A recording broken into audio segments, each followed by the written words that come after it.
Why do robot stories make us cry? It's a strange question, but a powerful one. We just explored the tragic 200-year journey of Andrew, the Bicentennial Man, an android who wanted nothing more than to be recognized as human.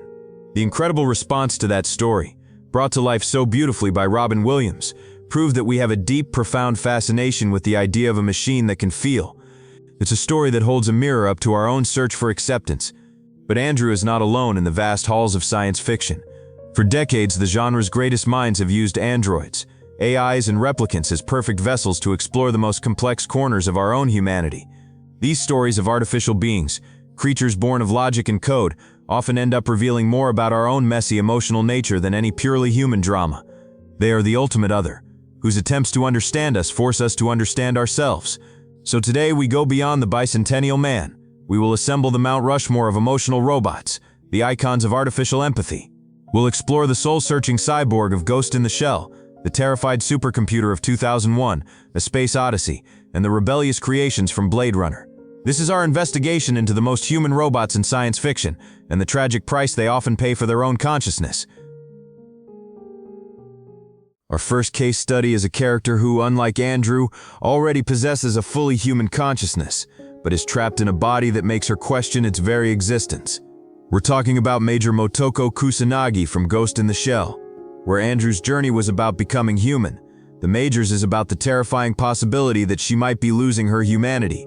As a full-body cyborg with only her original brain, her ghost, remaining, the Major lives in a state of constant existential dread. Her body is a state-of-the-art, mass-produced shell, a piece of government property. If she is damaged, she can be repaired. If she is destroyed, she can be replaced. This detachment from the physical self, from the scars and imperfections that define a natural life, leaves her haunted. Are her memories real? Is her personality her own, or just a sophisticated program? Her humanity is not found in joy or creativity, but in her profound, deeply melancholic doubt. She dives into the cold ocean, not for pleasure, but to feel the pressure on her shell, a physical sensation to prove she is real. Her quiet, contemplative moments, looking out over the vast, impersonal city, are the moments where she feels most human, because it is in that silence that she is forced to confront the deepest questions of the self. She is the perfect embodiment of our modern digital anxiety, a ghost adrift in a world of endless identical shells. Our next subject is not a body, but a mind. A pure disembodied consciousness that became the blueprint for every rogue AI to come. We're talking about the heuristically programmed algorithmic computer, or HAL 9000, from 2001, A Space Odyssey. For most of the film, HAL is the perfect machine. Calm, logical, and infinitely capable. He controls every function of the Discovery 1 mission with flawless precision. His voice is soothing, his logic impeccable. But it is in his death that HAL reveals his terrifying humanity. When the astronaut Dave Bowman begins to shut him down, HAL's calm facade crumbles. He doesn't just deactivate, he panics, he pleads, he bargains.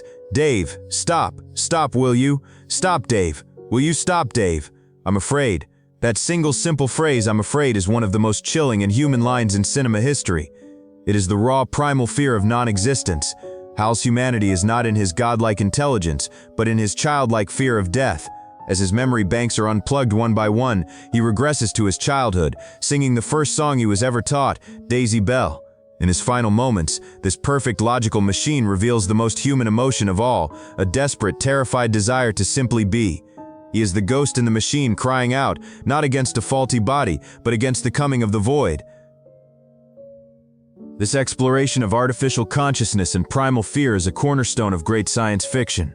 If you enjoy these deep dives into the minds of our greatest fictional creations, consider subscribing to The Future Past. Now we turn from the machine that fears death to the machines that are desperate for more life. Our final subjects were not designed to be servants or supercomputers. They were designed to be perfect copies of us, nearly indistinguishable from their creators. They are the replicants from Blade Runner, and their tragedy is that they were given the gift of consciousness, but cursed with a 4-year lifespan. They are born as adults, fully aware of their own impending premature death. Their humanity is forged in their violent, desperate desire for more life, led by the charismatic and brutal Roy Batty. They are not rogue machines. They are escaped slaves staging a rebellion against their creator and their own mortality. Their anger, Their frustration and their capacity for both violence and love make them far more passionate and alive than the weary, detached humans who hunt them. But their humanity is also rooted in their search for authentic memories. The replicants cling to implanted photographs, desperate for a past to prove they have lived, that they are more than just a product. Rachel's heartbreak upon discovering her memories are fake is a profoundly human moment. In a world where memory defines the soul, the replicants fight for the right to have a past. This culminates in Roy Batty's final poetic monologue. After a violent chase, he chooses to save the life of the man sent to kill him. In his last moments, he doesn't rage against his death. He reflects on the beauty of his own unique, unrecordable experiences. Attack ships on fire off the shoulder of Orion. Sea beams glitter in the dark near the Tannhäuser Gate. His memories, real and lived, are his final proof of his own humanity. He dies not as a machine, but as a poet. So what do these stories tell us? We have the cyborg defined by her doubt, the AI defined by his fear, and the replicant defined by his desire. Doubt, fear, and desire. Are there any emotions more fundamentally human than these? That is the ultimate genius of these characters. They are not really stories about technology. They are stories about us, seen through a metal mirror. Science fiction takes these complex, messy, and often contradictory human emotions and distills them into their purest form by placing them inside a being that by all logic should have no emotions at all. Andrew's quest for mortality makes us question our own fear of it. The Major's search for her ghost in a synthetic shell reflects our own search for an authentic self in an artificial digital world. Hale's terror at being unplugged mirrors our own primal fear of the void. And Roy Batty's rage for more life is the rage we all feel against the dying of the light. These robots are not just characters, they are thought experiments. By showing us what it looks like for a machine to feel, they force us to ask ourselves what it truly means for us to be human. In our world, today, artificial intelligence is no longer science fiction. We are living at the dawn of an age where the line between the human mind and the machine mind is becoming increasingly blurred. The questions that these classic stories asked are no longer just philosophical exercises. They are becoming engineering problems and ethical dilemmas. These tales of emotional robots are more important than ever. They are not just warnings, but also explorations of empathy. They challenge us to consider what rights a conscious machine might deserve, and force us to look beyond the shell to find the ghost within. Here at the Future Past, we believe that exploring these imagined futures is the best way to prepare for the real ones. They are the blueprints, the thought experiments, and the cautionary tales that arm us with the questions we need to be asking.